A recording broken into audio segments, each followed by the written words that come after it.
pelbagai masalah kesihatan kan. Jadi hari ini kita nak bawakan topik yang menarik yang mungkin memberi satu kesedaran buat kita lah, iaitu pembedahan obesiti. Dan di konti sudah pun tiba untuk segmen kesihatan kita hari ini. Pakar kita dari UKM Specialist Center yang berbahagia Profesor Madya Datuk Dr. Nik Riza Kosai, pakar bedah upper GI and minimal invasive surgery UKMSC, dan juga bekas pesakit obesiti beliau, Cik ataupun Miss N, Cik Annie Syafinas. Okey, Assalamualaikum semua. Waalaikumsalam. Selamat Raya Datuk, Cik Miss N. Selamat Raya. Raya kat mana kita? Saya balik kampung, Batu Pahat. Sempat balik ke Batu Pahat. Alhamdulillah. Miss N, raya di mana kita? Saya KL je. KL je. Okey. Bersegi-segi tetamu kita hari ni. Raya katanya. Okey, kita nak tanya Datuk dulu lah. Bila disebut tentang topik pembedahan obesiti di bulan Syawal ni agak okey. Semua takut nak makan terus.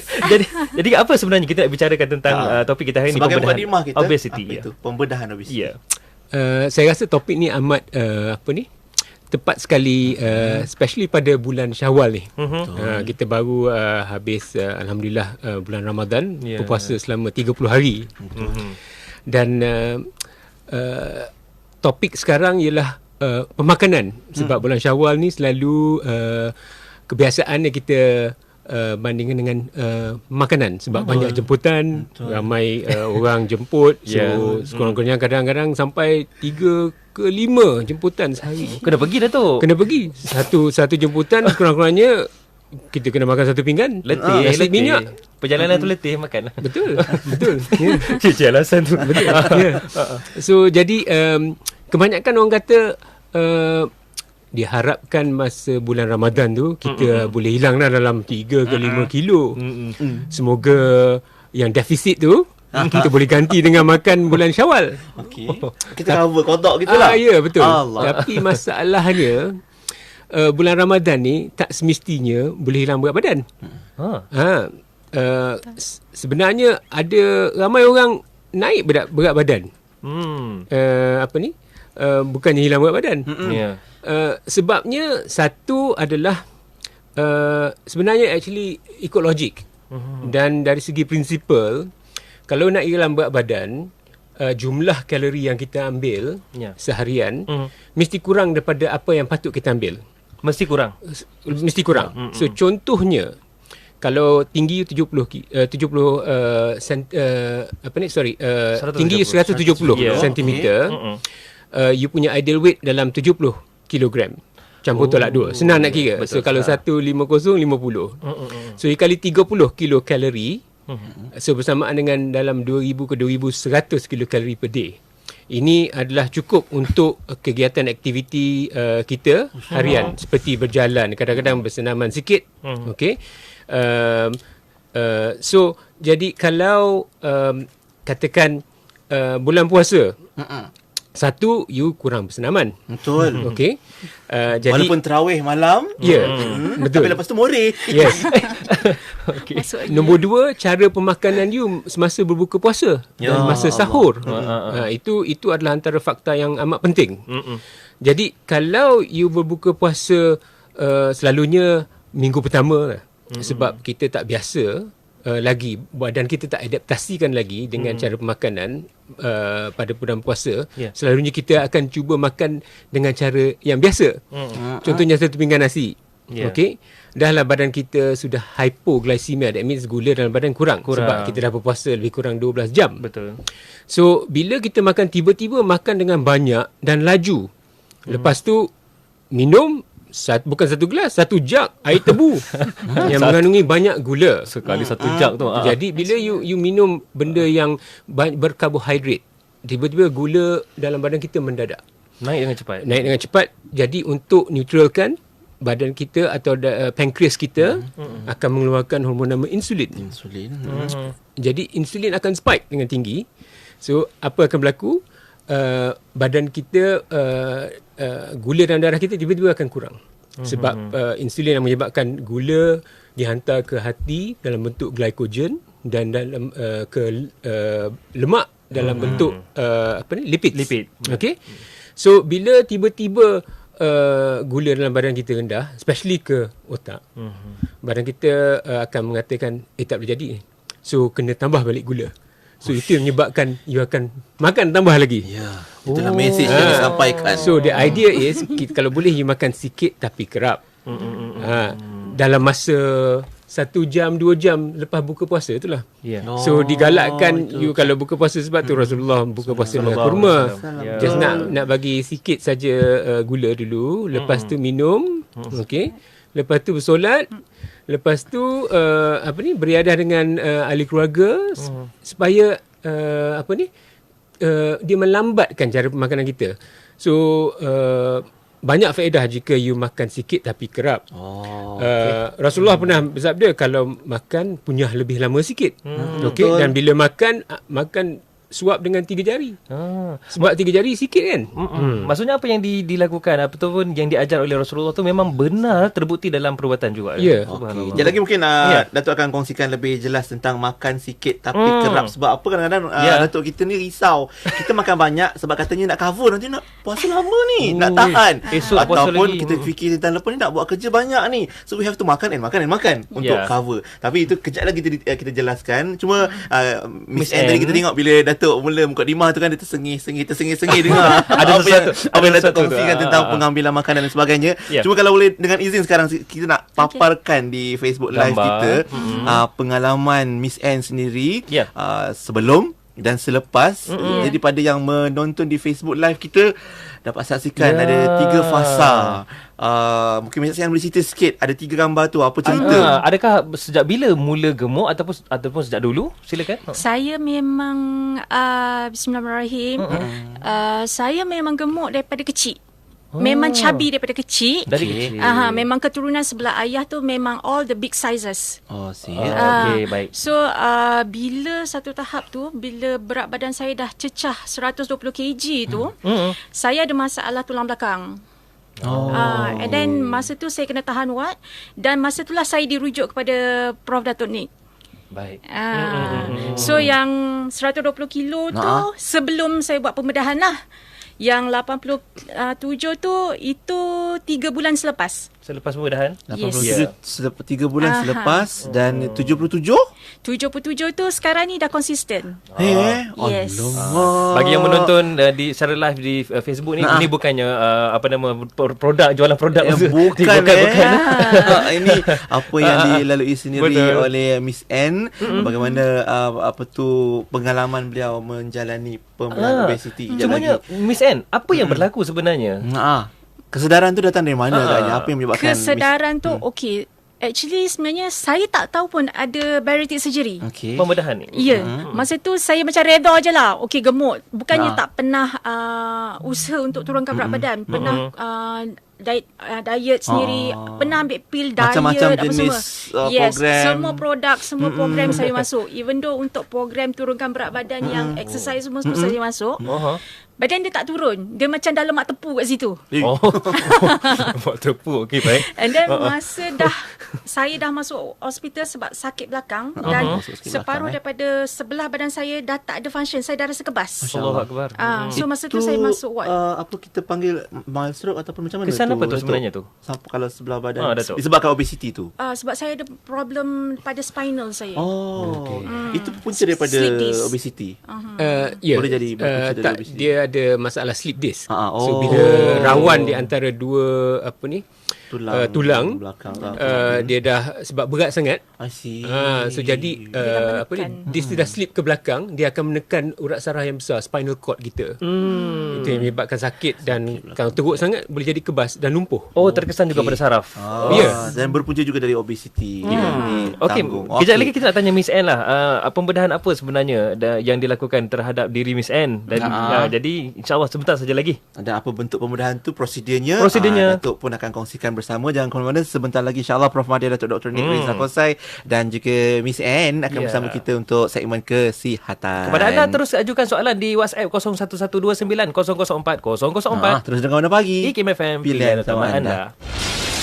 Kuala Terengganu 100.2 koleksi barangan kemas Yapim Gold, pelbagai koleksi cincin, rantai tangan, rantai leher, subang dan loket Yapim Gold dengan reka bentuk eksklusif dan istimewa bakal menghiasi hari anda. Miliki produk bullion seperti wafer dan ciling emas bermula daripada 0.5 gram serta dinar dan dirham Yapim Gold sebagai simpanan bijak masa hadapan. Dapatkan segera di outlet Yapim Gold New Central Kuala Lumpur. Yapim Gold inspires bold mystique. Untuk maklumat lanjut, layari laman web, halaman Facebook serta Instagram Yapim Gold. Ayo sertai kempen Jom Menyumbang RM50 demi pembebasan Masjid Al-Aqsa dan Palestin. Hubungi kami 03-8926-7019 dan layari Facebook Aman Palestin. Dengan roh, dengan darah, kami berkorban untukmu ya Aqsa. Alhamdulillah, kembali bersama Warna Pagi IKIM FM.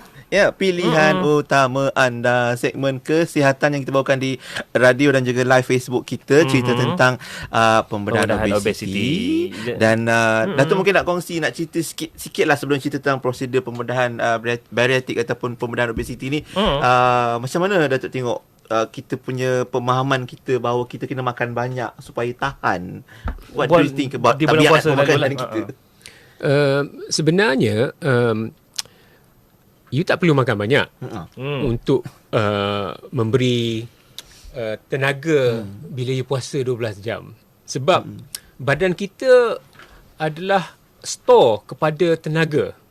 Okay, contohnya orang yang 70 kilo, punca tenaga satu daripada hati dalam bentuk glycogen. Okay. So bila puasa sekurang-kurangnya dalam 36 ke 72 jam sebelum store glycogen kita habis. Selepas tu badan kita akan menggunakan lemak sebagai fuel, di mana dia akan tukar kepada gula. Sebab gula adalah punca kita punya tenaga atau fuel. So lemak tu jadi backup pada glycogen tadi tu. Betul, ya. So untuk orang 70 kilo, badan kita mengandungi sekurang-kurangnya dekat 120,000 ke 130,000 kilokalori. Disimpan dalam jumlah dalam lemak dalam badan kita untuk orang 70 kilo. Purata. Okey. So kalau kata orang tu menggunakan 1,000 kalori sehari. Okey, di mana contoh selepas bariatric surgery and hanya menggunakan dalam 800 kilokalori, tapi still boleh memberi tenaga cukup untuk seharian. So kalau katakan contohnya 70 kilo orang yang 70 kilo menggunakan 1,000 kilokalori sehari, kalau dia tak makan pun dia boleh still ada cukup untuk 120 hari. Apa yang kita gigil tu kenapa Datuk? Itu tak ada guna-guna dengan gigil lapar. Sebab nampak yang golek tu.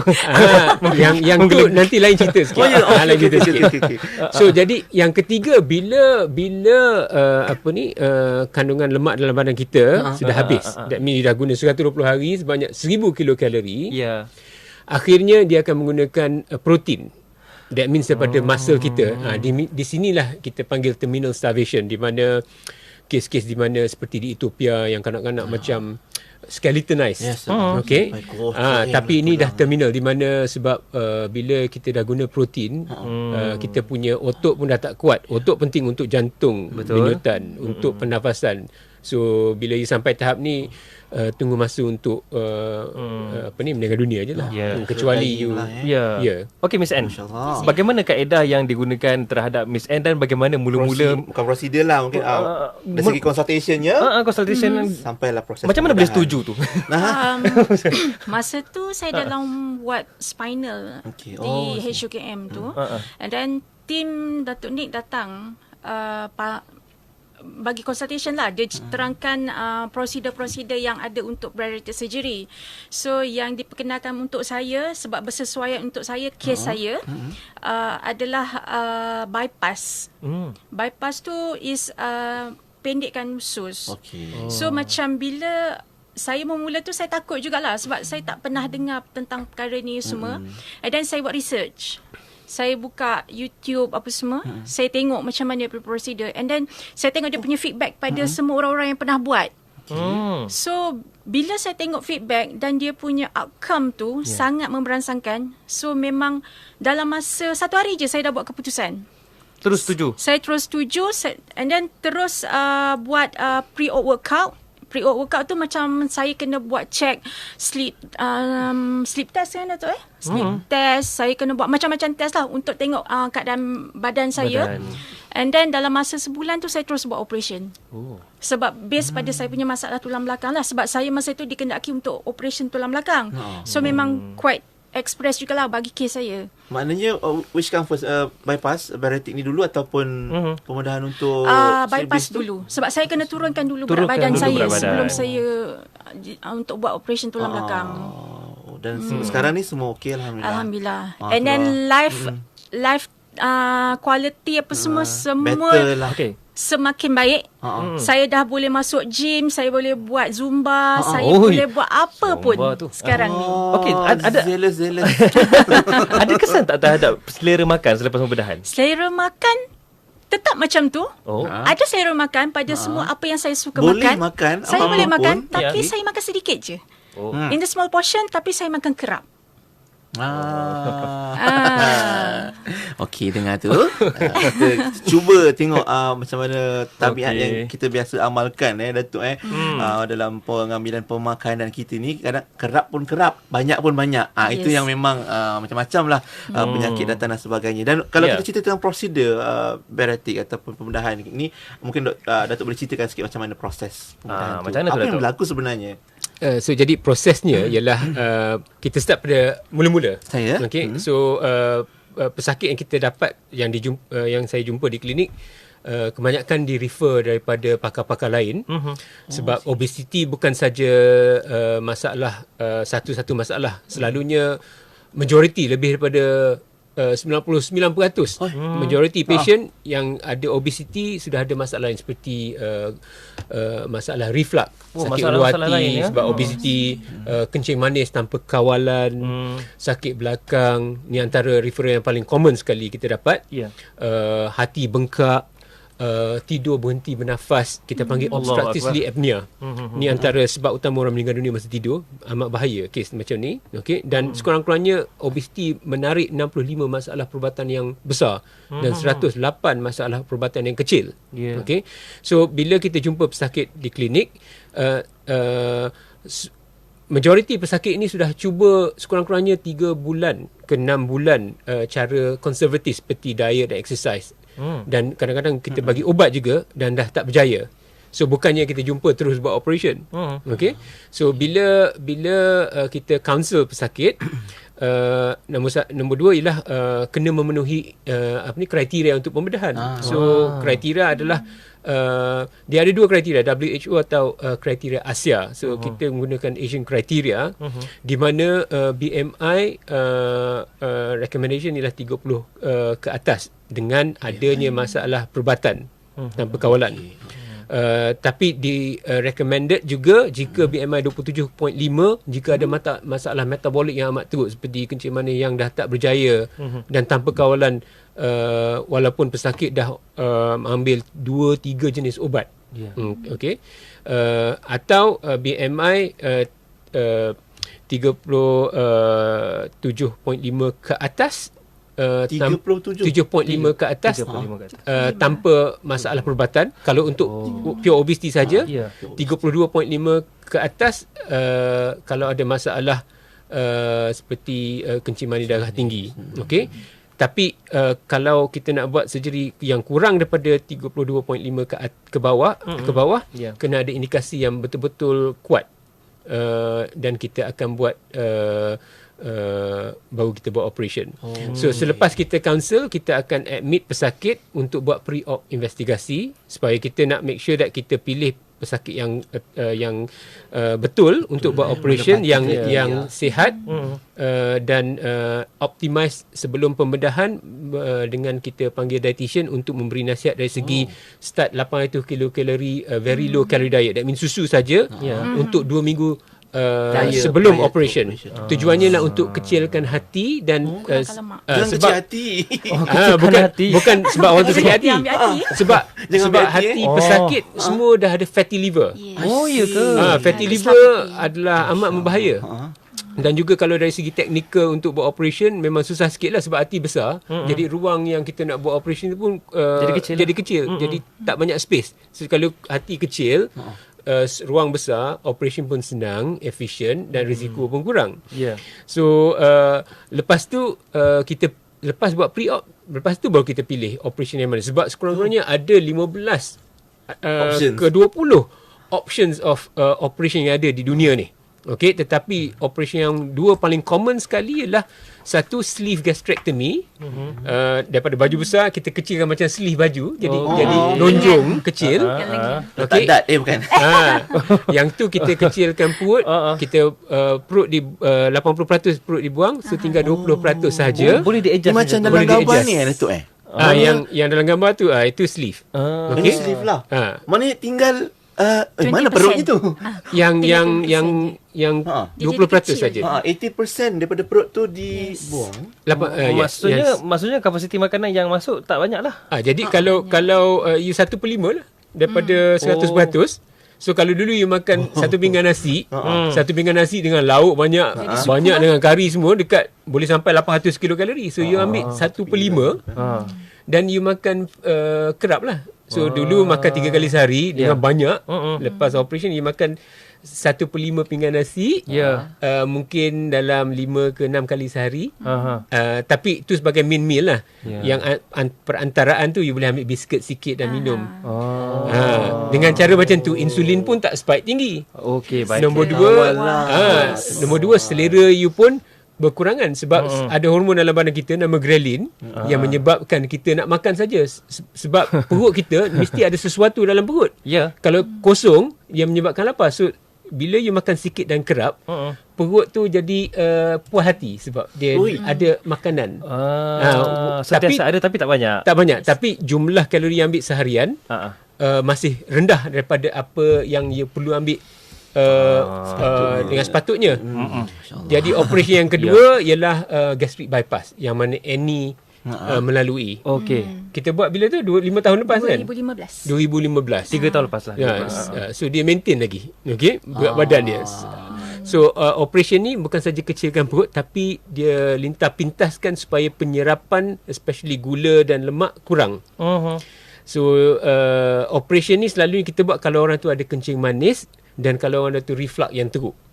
So kalau dari segi international punya recommendation, kalau orang tu obese dan ada reflux, better buat bypass. Sebab kalau you buat operation reflux yang biasa, risiko untuk reflux datang balik tinggi. Sebab obesity adalah punca utama. Dia boleh jadi balik.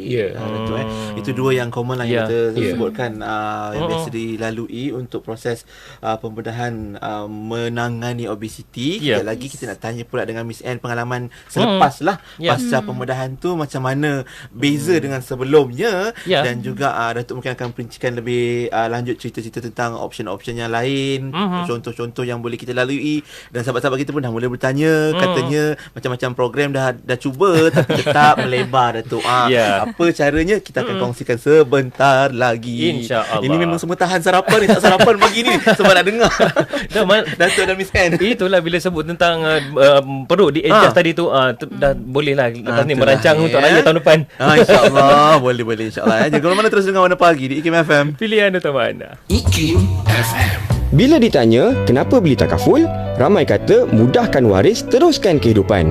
Tapi ramai juga yang tak tahu takaful berikan perlindungan kepada diri dan orang tersayang, badal haji, langsaikan fidyah dan tambah saham akhirat melalui wakaf. Di CIMB, Takaful Mulia dan Takaful Suria mampu membantu anda merancang kewangan yang merentasi kehidupan ini. Saya Ustaz Halim Hafiz, ringankan beban, wariskan kemudahan. Layari cimbislamic.com.my untuk maklumat lanjut. Tertakluk terma dan syarat. Perhatian kepada pendengar semua. Assalamualaikum. Saya Imam Muda Ashraf nak share sikit dengan semua pendengar. Mungkin ada yang sedang bekerja, sedang memandu maupun di rumah. Pesan saya, jaga kesihatan, jaga keluarga, lebih-lebih lagi mak ayah kita. Kalau nak lebih cergas, lebih kuat, boleh cuba jus Hidayah Gold. Hadiahkan kepada mak ayah. Moga-moga dapat lebih beramal. Dapatkan di farmasi atau toko jamu berhampiran anda, atau lani beli online pun boleh. Layari www.seraimas.my. Syariat Islam dan prinsipnya tidak melarang orang bukan Islam memberi pendapat, bersosial dan berhimpun. Mereka boleh melahirkan pandangan dalam agama mereka dan tidak mencampuri urusan agama Islam. Ini termasuk tidak mencampuri perihal undang-undang dan sistem umum negara Islam. Sebagai contoh, mereka dilarang mencaci akidah Islam dengan alasan kebebasan berpendapat. Mereka juga bebas bersosial dan berhimpun berlandaskan batas perundangan Islam. Petikan daripada buku Hukum Hakam Golongan Bukan Islam dalam Negara Islam terbitan Institut Kefahaman Islam Malaysia dikarang oleh Dr. Abdul Karim Zaidan. Ya, Alhamdulillah kembali bersama kami di segmen kesihatan IKIM FM. Tahu nak masuk. Pilihan tamu anda. Apapun kembali bersama tamu kita untuk tajuk pembedahan obesiti, Prof. Madya Datuk Dr. Nik Rizal Kausai yang sangat dikenali di UKM Specialist Center dan juga bekas pesakit beliau, Miss Ann. Ya, baik Miss Ann, kita nak tanyalah, dengar kata sampai kena tebuh. Kenapa tu, apa cerita tu? Siapa nak cerita yang ni? Datuk nak cerita ke Miss Ann nak cerita? Lepas pembedahan tu macam mana agaknya bila bangun? Sehari selepas tu saya dah boleh bangun. Boleh bangun, pergi toilet. Memang pagi tu tim doktor-doktor semua datang. So saya boleh bangun. Sehari selepas pembedahan? Ya, saya boleh bangun. Saya dah boleh jalan, dibantu oleh fisioterapi. And then 2 hari lepas tu bila check semua dah okey, saya dah dibenarkan balik. Dan katanya siap mandu lagi. Ya, saya. La ilaha illallah. Maknanya nampak macam it is not that complicated, Datuk, untuk pembedahan.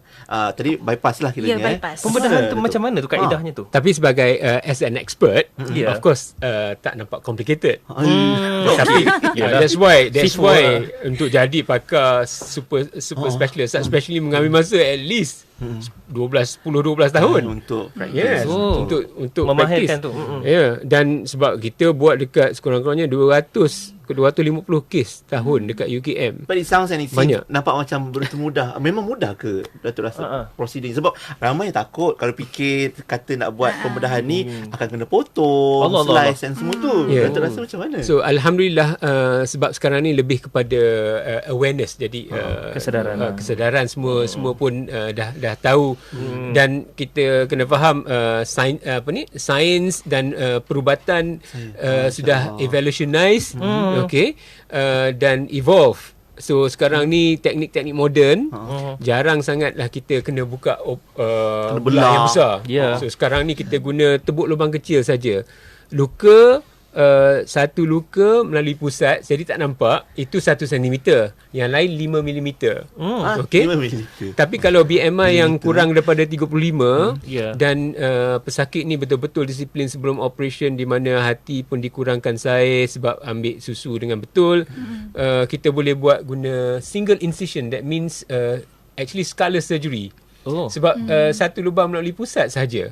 Yang mana kita ada buat di UKM.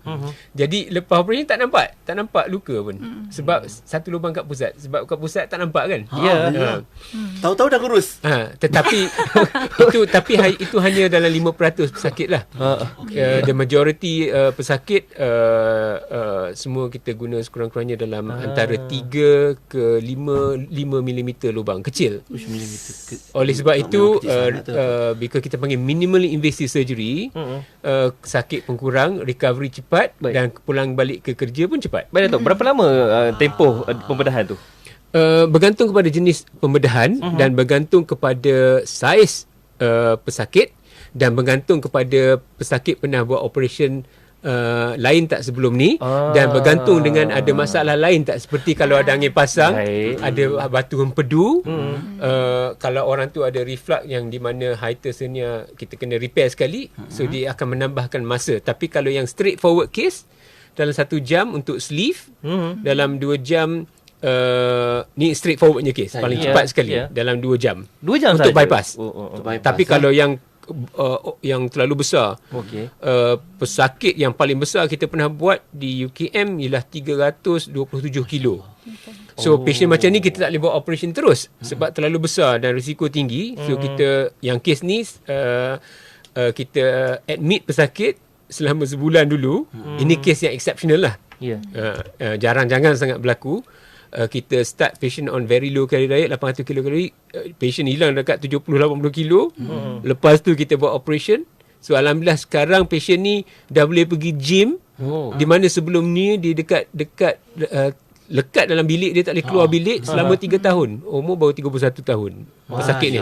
So sekarang dia dah berat dia dalam 150 ke 100 dalam lebih kurang macam tu. Separuh beratnya. Kan lebih separuh hilang daripada sebelum itu selepas menjalani proses ataupun operation pemudahan ni. Macam sebelum kita lihat Miss Anne mungkin nak kongsi dari segi amalan pemakanan pula lepas pemudahan macam mana? Apa yang antara yang dinasihatkan oleh adakah makan macam biasa ataupun dinasihatkan sesuatu? Amalan pemakanan selepas operation memang totally change. Saya dah tak ada makan macam dulu-dulu lagi dah. Dari segi portion ataupun variety? Daripada portion dan juga actually selepas pembedahan kita dikawal oleh dietitian. Kita ada fasa-fasa pemakanan kita. Kita ada 4 fasa pemakanan. First liquid, second liquid. First tu clear liquid. Saya cuma boleh minum susu, susu yang agak cair dan juga air kosong yang clear. Macam air TO ke tapi tanpa gula. And then second tu susu juga, liquid juga. Berapa lama duration? Dia dalam 2 minggu. But it depends on penerimaan badan kita jugalah. So lepas minggu yang ke-6 dan 7 tu baru boleh makan makanan macam bubur nasi tapi kita blender dan kita pureekan dia. Haluskan macam makanan lagi. baby tu. Bubur baby tu kita makan benda tu. And then saya makan jugalah macam buah tapi saya isap air dia apa semua sebab saya tak nak malnutrition. Kalau makan bubur pun nasi dalam tu ada sayur, ada ayam atau ikan apa semua, blend. Saya makan benda itulah. And then dia selepas dalam 2 bulan tu lah baru boleh makan solid food. Tapi solid food pun terpilih. Itu antara fasa-fasa kita ada 4 fasa pemakanan. Macam Miss Anne sendiri macam mana secara peribadi melalui fasa-fasa tersebut? Susah tak? Masa mula-mula tu nangis tak? Soalannya. Stres jugalah. Tak boleh nak makan kan. Apa yang saya suka makan. Tapi lepas tu macam saya mindset kan balik, saya reset balik mindset saya. Sejak saya nak kurus, saya nak sihat. Dari situ macam kena kuat lah. Kena kuat lah. Kita kena disiplin lah. Dari situ memang saya jagalah pemakanan. Saya memang disiplin. Lepas tu sebulan sebelum operation saya start masuk gym. Saya berjalan atas treadmill macam brisk walking tu. Saya masuk gym. Dalam masa 2 bulan tu saya boleh lost about 15 kilo. Dan secara keseluruhannya dari 120 kilogram Miss Anne dapat turun hingga 77. Sekarang dah 73. Lepas puasa. I is jealous. Bulan puasa lagi saya turun banyak. Kalau ada bunyi tepuk tangan sekarang juga ni. Itu tapi itu pun berdasarkan disiplin. Kena nasihat yang pakar nasihatkan. Dan sebab ada yang tanya ni sebelum dan selepas operation berapa kg? Itu yang kita sebut tadi. Sekarang yang terkini 73. Sangat dahsyat tu. Okey. Tadi bila misalnya ada sebut tentang pemakanan, lepas tu kena ikut nasihat. Mungkin Datuk lepas nak cerita sikit tentang adakah akan berlaku kebarangkalian komplikasi untuk seseorang individu yang mungkin ada penyakit-penyakit lain, darah tinggi, kencing manis dan sebagainya. Apa nasihat Datuk dan juga macam mana fungsi perut itu selepas operation? Adakah ia akan mengubah fungsi perut kita selepas especially sleeve operation dari itu dan bypass? Nanti kita akan kongsikan. Saya nak tanya juga Datuk kejap lagi, macam mana kalau ada tadi Datuk sebut tentang bagaimana pengurangan kalori diambil selepas untuk kurus. Jadi selepas pembedahan macam mana pula pengambilan kalorinya? InsyaAllah nanti kita akan selepas ini dengarkan segmen kesihatan di Warna Pagi. IKIM FM, pilihan utama anda. IKIM FM, pilihan utama anda. Pilihan utama anda. IKIM FM, pilihan utama anda. Assalamualaikum bang. Waalaikumsalam. Tak perasan Apa? Saya nak bagi tahu. Tu. Tanda merah jambu tu maknanya khas untuk wanita.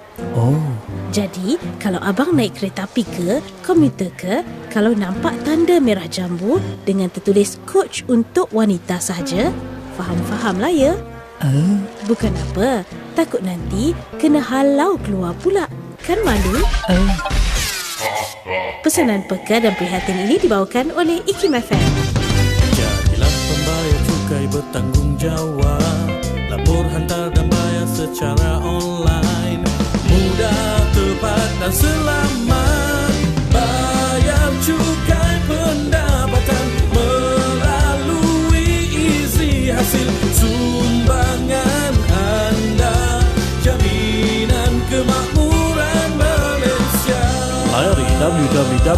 hasil.gov.my. Saya Rashid. Saya baru memulakan perniagaan beberapa bulan lepas. Jualan produk saya kurang memberansangkan. Saya runsing. Namun, saya dimaklumkan IKIM FM menjalankan promosi iklan beli satu percuma satu. Ia sesuatu yang tidak akan saya lepaskan. Saya telah mencubanya. Kini produk saya menerima permintaan yang tinggi. Saya bijak.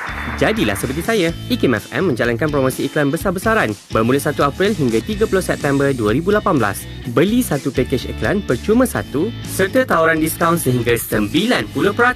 Hubungi kami segera di talian 03 6204 6384 03 6204 6384.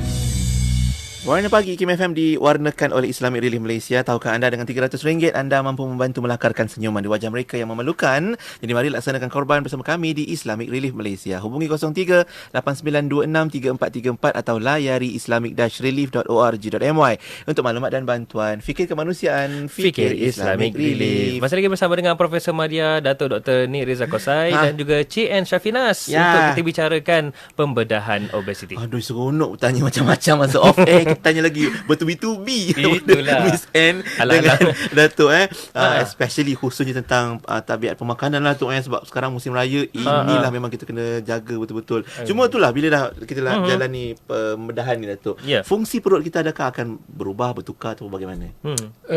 Sudah pasti sebab kita sudah ubah suaikan perut. Tak kira buat sleeve atau bypass, dia punya prinsip dia untuk operation bariatrik ni, satu, kecilkan perut. Okay? So sleeve straightforward, you buang 80% perut, yang perut tinggal 20%. Okay? So bila tinggal 20%, satu, jumlah pemakanan akan kurang. 80%. Jadi 80% of kalori kita dah elakkan. Okay? Itu satu. Nombor dua, bahagian yang perut yang kita keluarkan tu, perut bahagian ni yang banyak sel-sel, kita bagi parietal cell yang mengeluarkan hormon nama ghrelin. Ghrelin ni yang menyebabkan selera tinggi sangat. So selepas sleeve, selalunya ghrelin akan kurang by 50%. So selera pun kurang.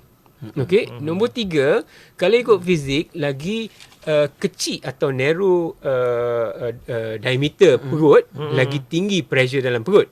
So bila tinggi pressure, pengaliran makanan dalam perut akan turun ke usus kecil lebih cepat. So bila makanan sampai ke hujung usus kecil, di mana dekat kawasan hujung usus kecil ada sel yang mengeluarkan hormon nama GLP-1, dia akan stimulasikan pankreas untuk mengeluarkan insulin. So ini antara proses di mana kita boleh dapat baikkan orang ada kencing manis. Sebab dia meningkatkan insulin. Selalunya kalau obesity, kita dapat insulin resistant. That means gula dalam badan tinggi pun pankreas dia macam dia tak heran. Okey, tapi selepas operation ni bukan saja berat badan turun, tetapi dia boleh mengurangkan kandungan gula dalam badan untuk pesakit yang ada diabetes, dan akhirnya pengawalan diabetes akan lebih baik. Jadi normal lah. Akan normal. Okey. Berbanding dengan operasi untuk bypass, kecilkan perut sama dengan sleeve, tapi kita lintas-pintaskan supaya dia bypass bahagian pertama, kedua dan ketiga duodenum, di mana di sini penyerapan gula dan lemak banyak berlaku. Okey. Jadi penyerapan bukan saja you makan sikit, penyerapan pun sikit, dan bila you lintas-pintaskan atau bypass, macam jalan juga, sampai ke tempat cepat. So bila sampai cepat dekat hujung usus kecil, dia akan menstimulasikan sel seperti mana yang sleeve tadi untuk mengeluarkan GLP-1, stimulasikan pankreas untuk mengeluarkan insulin. Macam Miss N kita lah. Ya, macam Miss N. Baru baca dah Allahumma barik lana. Dah kenyang dah. Betul. Cepat sangat. Sambil makan macam makan lagi. Okey. Itu maknanya itu yang berlaku. Tadi Datuk sempat tunjuk gambar macam mana lepas masa operasi masa pembedahan jalan, perut yang dah kita sebut dipotong tu, dikeluarkan dari lubang pusat tu. Memang tak ada parut yang besar di badan selepas pembedahan ni berlaku. Miss N sendiri, apa respon family and friends lepas pembedahan? Ramai yang mula terkejut jugalah kan, sebab yelah daripada big size, lepas tu bila dah kurus tu, memang dia punya confident diri tu lagi tinggi. Kita lagi seronok, kita lagi macam family pun seronok tengok kita kan. Tak susah hati, mak saya pun tak susah hati sebab saya ada, masa tu memang saya ada diabetik, saya memang sakit belakang semua, memang asyik keluar masuk ward je semua, mak risau kan. So bila dah turun berat badan, kesihatan dah kualiti makin tinggi. So macam automatically diri tu rasa macam happy tau. Dia boleh nampak pada diri, and then kita lebih more positif pada diri sendiri. And then dari situ datang kesedaran saya nak bantu orang yang obes yang lain-lain di luar. Katanya ada support group. Ya, saya apa nama tubuhkan group support. Saya Bariatric Group Support PPUKM. Okey, itu di Facebook Ya. Okey, baik. Walaupun perayaan ni musim perayaan, yalah, rasa makan meningkat, tapi kos juga makin meningkat dan kewangan menurun. Jadi ramai juga yang tanya ni, berapa kos untuk pembedahan ni Datuk? Jadi bergantung kepada you buat dekat mana, sebab di UKM ada bahagian UKM Specialist Center is the private side, the government side public. Okay, tapi sebab so bergantung buat di mana. So kalau buat di UKM Specialist Center bergantung kepada jenis operation lah. Jadi all in dalam 16 ke 23,000 itu. Okay. Kalau buat under public, sebab sekarang ni dulu kos disubsidiskan, tapi sekarang dengan dengan keadaan ekonomi semua, I think pesakit still kena bayar the instrument tu. So mungkin dalam 5 ke 8K. Tapi cuma the public list waiting list panjang sikit lah. So kalau sanggup tunggu tak apa. Jadi public wing and private wing lah. Kat situ boleh dapatkan nasihat lah daripada pakar-pakar, dan mana lain orang, lain kos dan lain pembedahan yang diperlukan. Okey, untuk dua-dua pembedahan tu, yang pertama perut dikecilkan, kemudian usus dipendekkan. Jadi macam mana pengambilan kalori selepas kedua-dua pembedahan itu? Adakah berbeza? Ya, jadi yang penting sekali saya beritahu pesakit dan kaunselor mereka, yang paling penting sekali, operation ni hanya memberi 1/4 daripada keseluruhan package. Okey? Yang 1/4 lagi ialah disiplin you. Yang 1/4 lagi ialah you kena senaman dan exercise selepas operation. Okey? Dan yang penting sekali penjagaan pemakanan. Okey? So selepas operation selalu kita akan refer kepada dietitian. So dietitian akan memberi cara-cara pemakanan dan fasa-fasa pemakanan. So sekurang-kurangnya mengambil masa dekat 6 minggu juga bila sampai you boleh makan cara biasa, cuma makan sikit tapi kerap. Okay. So jadi selalunya selepas operation ni dengan perut yang kecil, jumlah kalori yang you ambil dalam lingkungan 800 ke 1000 kalori per day. Okay. Dan untuk orang yang 100 kilo, sepatutnya dia 50 kilo saja, dia dah ada 50 kilo overweight. Okay. Jadi sepatutnya ideal kalori dia 1500. Tapi sekarang ni dekat sebab dia dah 100 kilokalori, 3,000, so that means dia 1,500 kilokalori lebih. Jadi kalau you kurangkan 1,500 kalori kembali ke berat kalori intake yang ideal, dia tak akan hilang berat badan, dia akan maintain saja. So untuk hilangkan berat badan yang 50 kilo overweight tu, dia kena kurangkan separuh daripada ideal kalori intake dia untuk ketinggian dia. Okey. Dan sebab itulah ramai pasien kata, doktor, saya pergi senaman, saya jaga pemakanan, okey, tapi you overweight dapat by 50 kilo. Okey, you jaga makanan, you senaman, kalori yang you burn pun 800 kilokalori. You masih ada 700 kilokalori tinggi daripada ideal weight you. Macam mana you tak hilang, macam mana berat badan nak turun? So sebab itulah problem dengan diet dan exercise. Satu lagi, hormon dalam badan kita menyebabkan kita tak akan disiplin lebih daripada 2 bulan. Okay, that is the problem. Okay, Datuk. Saya rasa Datuk mesti tambah satu lagi soalan. Lepas jogging awak pergi mana? Saya pergi mamak. Betul. Sebab saya cakap kepada pesakit, yang penting sekali jaga makanan 70%. Exercise 30% Disiplin lah. Betul. Okay, Miss, Miss Anne, kita nak tanyalah. Ni soalan cepumas lah. Macam mana dah selepas pembedahan lebih kurang 3 tahun lepas. Okey. Selera macam dulu. Tapi macam mana pula dengan perayaan musim perayaan terutamanya dengan makan-makan ni macam mana tu? Alhamdulillah sebab kita dah macam konsisten kita punya disiplin. So makan tu daripada macam sebelum puasa dan raya ni dia tak banyak berubah. Even though saya pergi open di house, kawal 100% lah. Memang saya kawal. Memang dari situ memang kalau kita nampak makanan raya, masa hari raya memang sedap-sedap lah. Dengan ketupat, dengan rendang, adalah laksa lah, apa semua kan. Memang rasa nak makan lah, nampak sedap. Tapi ambil dalam small portion je. Macam hari tu saya teringin sangat saya nampak laksa Johor. Saya ambil sikit je. Saya ambil dalam 3-4 helai je laksa Johor tu. Letak kuah dia apa semua. As long as saya rasa makanan tu. Ada yang dengar dia kata apa dapat rasa 3-4 helai. Tapi sebab bila masuk perut saya dah kecil. Memang itu je yang portion yang saya boleh masuk. Betul rasa kenyang dah. Patutnya kan Datuk kan bila kita nak menikmati makanan, the nikmat is bila kita rasa kenyang. Nama pun rasa bukan muka darah bukan banyak pada portion ketupat pun tersebut. seketul ke lemang sekeping ke dengan rendang sikit cukup. Ya, agak-agak Miss Anne lebih je makan teringat muka Datuk. Okey, tak boleh.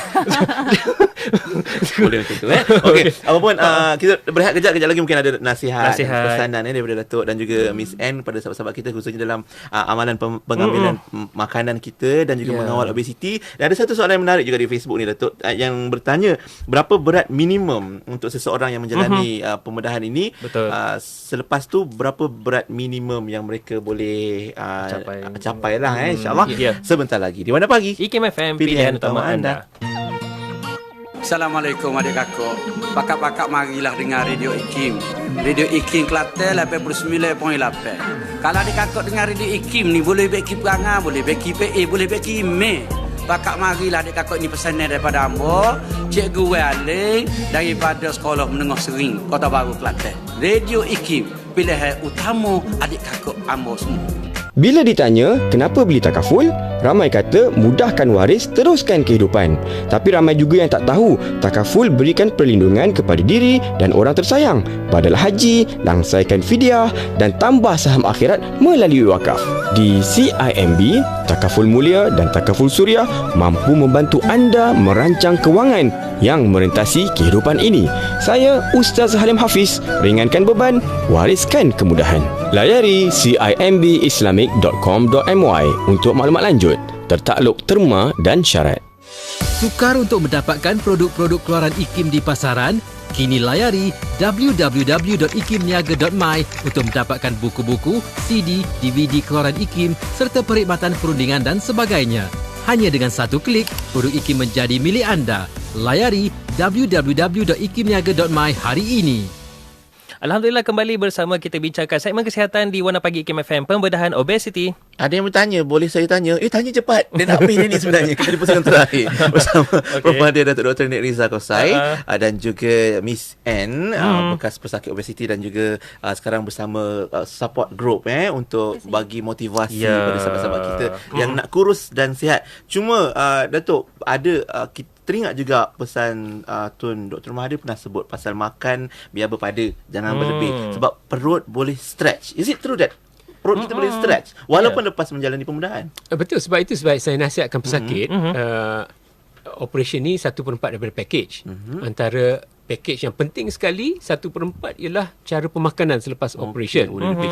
So selalunya kita cakap you ikut cara pemakanan pada 3 bulan lepas operation. Sebab lepas 3 bulan cara pemakanan ini pun dah selesa. You makan pun portion yang sikit dan kerap. Dan cuba maintain selama-lamanya.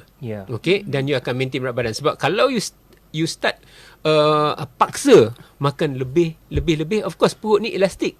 Dia boleh stretch balik. Tapi tak pernah dalam sejarah stretch kembali ke saiz yang lama. Tapi 80% tu. Tapi stretch, walaupun stretch, sebab kita kata isi padu. Isi padu kuasa 3. Okay? Stretch sikit kuasa 3. Bukan stretch sikit kuasa 1. Okay? Jadi volume semakin besar dan bila volume besar boleh muat lebih makanan. Lebih makanan bersamaan dengan lebih kalori. Plus you tak exercise lagi. So sebab tu antara 1/4 lagi package ialah exercise. Sebab tujuan kita buat operation ialah kita akan menyebabkan pesakit hilang berat badan dengan banyak. Tapi di jangka masa lama akhirnya bergantung kepada pesakit. Bila berat dah ringan, itulah pada waktu terbaik untuk mulakan exercise balik. Sebab sendi pun dah tak sakit sangat, aktiviti pun lebih senang. Okey, dan jaga pemakanan dan betul-betul kena disiplin sebab kita ubah pesakit daripada orang yang tak sihat dan tak fit kepada orang yang baru. So kalau mentaliti yang lama tak guna, you akan kembali ke masalah yang lama. Masalah yang kembali. Okey, itu kisahnya. Kenalah jaga ada package tertentu ataupun fasa-fasa yang kita kena ikut nasihat lah Datuk, ada sahabat kita bertanya ni di WhatsApp untuk Miss Anne, rasanya mungkin katanya dia ada masalah kurang berat badan sebab masalah saya ni ada masalah hormon ataupun Datuk boleh bantu. Apakah gaya pemakanan yang boleh diamalkan untuk sahabat kita yang masalah kurang berat badan? Alamak. Terbalik pula. Jadi kes-kes macam ni selalunya kita kena jumpa pesakit di klinik dan ambil history dan cerita. Sebab kita nak tahu sebab daripada cerita tu pun boleh memberi diagnosis dalam 80%. Tapi selalunya kalau orang tu makan banyak, berat badan tak naik, selalunya kemungkinan dia ada masalah thyroid. Sebab thyroid kita mengeluarkan hormon thyroxine yang meningkatkan metabolisme badan. So metabolisme penting untuk pembakaran kalori. So kalau thyroxine atau thyroid hormon terlalu tinggi, kita panggil hyperthyroidism, ini boleh menyebabkan you makan banyak pun berat badan tak naik. So selalunya kita kena jumpa pesakit, buat pemeriksaan, buat ujian dan konfirmasi melalui ujian darah thyroid. Itu kes lain. Tetapi ada banyak masalah lain juga. Benda yang membahayakan seperti kanser pun boleh menyebab masalah itu. Tapi yang penting sekali kita kena dapatkan cerita lebih lanjut dan buat pemeriksaan dan kalau perlu buat ujian untuk dapat diagnosis. Tadi berat minimum berapa, Datuk? Berapa, Datuk, minimum? Berat minimum. So kita tak boleh cakap berat minimum sebab tiap-tiap individual bergantung kepada berapa berat. So bergantung kepada jenis operation. So contohnya kalau orang tu 100 kilo overweight, sepatutnya berat dia 70 kilo tapi sekarang 170 kilo. So dia 100 kilo overweight. So kalau buat sleeve gastrectomy, selalunya purata dalam 70% dia akan hilang. So dia boleh hilang dalam 70 kilo. Kita cakap 70 kilo sebab 30 kilo tu selalunya kulit akan jadi londeh. Kulit yang londeh sampai yang teruk tu pun boleh dekat 30 kilo tu. Yang itu sahaja. Tapi selalunya kalau teruk sangat londeh dan mengganggu kehidupan, nak pakai susah, kalau yang ekstrim sangat, dalam 10% pesakit kami kita refer kepada plastic surgeon. So dia akan trim lah kulit yang londeh tu. Okey, sebagai info kepada semua pendengar lah, pertambahan saiz berat badan sebenarnya boleh menyebabkan pelbagai penyakit kronik, antaranya darah tinggi, jantung, strok, masalah tidur, asma, kegagalan mengawal air kencing, sakit belakang, ketidaksuburan dan pelbagai lagi. Dan itu pengalaman yang pernah juga dialami oleh Miss Anne. Dan jadi, sekarang bersama support group, apa antara frequently asked questions yang biasa diajukan dan juga apa antara nasihat yang biasa diulangi oleh Miss Anne dan kawan-kawan kepada semua. Selalunya mereka akan tanya pasal pemakanan. Lepas tu cara lifestyle masing-masing lah. Lepas tu pemakanan tu biasanya diorang ni macam culture shock jugalah. Lepas pembedahan? Yes. Sebab biasa makan benda yang banyak, benda yang sedap, yang berlemak, yang tinggi kalori semua. Tiba-tiba bila nak lepas operation, actually benda tu automatik tak boleh masuk dalam perut tau. Sebab dia akan reject perut. Macam saya pun, saya sekarang ni dah macam more to health pemakanan. Saya banyak makan sayur, saya banyak makan buah. Saya kurang nasi pun saya ambil sikit. Nasi pun saya ambil dalam 2-3 sudu saja. Sebab untuk keperluan badan saja. And then lebih banyak minum air kosong. Saya kurang ambil minuman bergula sekarang. Compare dulu. Itu yang buatkan faktor-faktor yang boleh menurunkan berat badan saya. Okey, Pian, apa yang saya nampak pada Miss Anne ialah dia bersungguh disiplin untuk menguruskan badan, bukan sahaja bergantung kepada pembedahan. Jadi di luar sana ramai yang sekarang ni teringin nak lakukan, nak berdisiplin macam Miss Anne. Jadi apa nasihat Miss Anne kepada mereka yang berada di luar? Nasihat saya, kalau rasa macam nak life yang lebih baik, nak lebih sihat. Sebab sekarang ni kita bukan fikir untuk kurus, kita nak sihat. So bila dah sihat, bila dah kurus, kita boleh buat macam-macam aktiviti. Kita confident level kita akan naik. Betul. Dan juga kerja pun bos lebih puas hati dengan kita. Daripada dulu nak naik tangga pun dah mengah. Buat kerja pun slow. Kerja-kerja rasa mengantuk kat pejabat apa semua. Lepas dah turun berat badan, semua faktor-faktor tu hilang. Even though macam saya lebih cergas. Saya lebih macam motivated. Macam rasa macam okay, hari ni lebih semangat nak buat kerja semua. Nak pergi gym. Kalau dulu nak pergi gym macam alah malasnya, penatnya. Tapi sekarang tak. Memang saya jadikan macam satu regime. Selepas kerja kat pejabat memang ada gym. Memang saya setkan diri saya, disiplinkan diri saya. Selepas kerja saya pergi gym. Baik. At least 1 hour. Tadi Pian. Tapi istilah orang kita disebut semangat budak ni. Lain pula maksudnya. Kita Pian, tadi Miss Anna sebut tentang naik tangga pemengah. Kita pun dah naik kaunti pada tangga. Adalah kerjanya duduk aja kan. Okey Datuk. Akhir ni mungkin apa nasihat dan pesanan Datuk kepada sahabat-sahabat kita, khususnya untuk tajuk kita hari ni. Ya, silakan Datuk. Ya, betul. Ini semua berkaitan dengan semangat. Bukan kus semangat. Semangat. So semangat penting. So untuk dapat semangat berkobar-kobar, sebab bila orang tu hilang berat badan, say 5 kilo ke 10 kilo, dia dah bersemangat dah. Serius, setuju. Okay.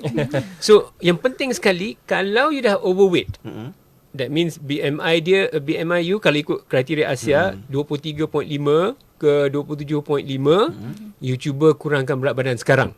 Okay. Bersenaman lebih, jaga pemakanan, kurangkan gula. Kalau boleh minum kopi, tea pun tak ada gula. Okey. InsyaAllah you akan hilangkan berat badan dan kembali ke BMI 23.5 ke bawah. Okey. So you masih ada harapan lagi. Tetapi bila you dah berat badan dah mencapai BMI kelas 1 obesity, di sini you kena insaf dan cuba kawal pemakanan, exercise, kurangkan supaya BMI you kembali ke overweight, dan daripada situ slowly kepada ideal weight. Tetapi mengikut pengalaman saya, bila berat badan you dah tak kira tinggi berapa, bila berat badan you mencapai lebih daripada 100 kg, itu bagi pendapat saya it's point of no return. Sebab selalunya berat akan semakin naik selepas tu.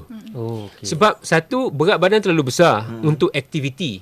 Semangat pun kurang. So bila you tak buat aktiviti, you become depressed, you akan makan. Okay? Tension lah. Dan bila makan berat semakin naik, dia akan meningkatkan lagi risiko untuk dapat kencing manis, darah tinggi, hati bengkak, OSA. So sampai di tahap ada patient tu sampai 15 masalah perubatan. Kita dapat tangkap masa buat pre-op. Tapi Alhamdulillah selepas hilang berat badan banyak, semua masalah perubatan ni dikurangkan atau dah tak ada lagi. Dengan syarat organ-organ yang terlibat tak rosak lagi. Okey, baik. Itu satu pesanan yang sangat berharga untuk bak kata Miss Anne tadi. Kita bukan sebab nak kurus, tidak. Kalau nak kata nak kurus, banyak apps yang boleh kuruskan badan kita dalam gambar. Tapi kita nak sihat. Betul kan? Saya risau tadi Pian suruh Datuk bagi nasihat kan.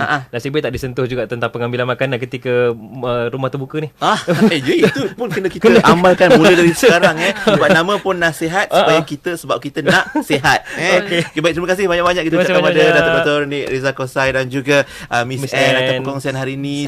Kita tiba jadi semangat hari ini untuk jadi lebih sihat. Dan terima kasih sahabat-sahabat yang menonton di Facebook dan juga mendengar di radio dengan soalan-soalan dan juga komen yang positif tu. Moga menjadi manfaat bersama. Yang penting sekali ialah disiplin diri, bukan sahaja ikhtiar dalam perubatan. InsyaAllah. Terima kasih Datuk, terima kasih Miss. Jumpa lagi. Assalamualaikum.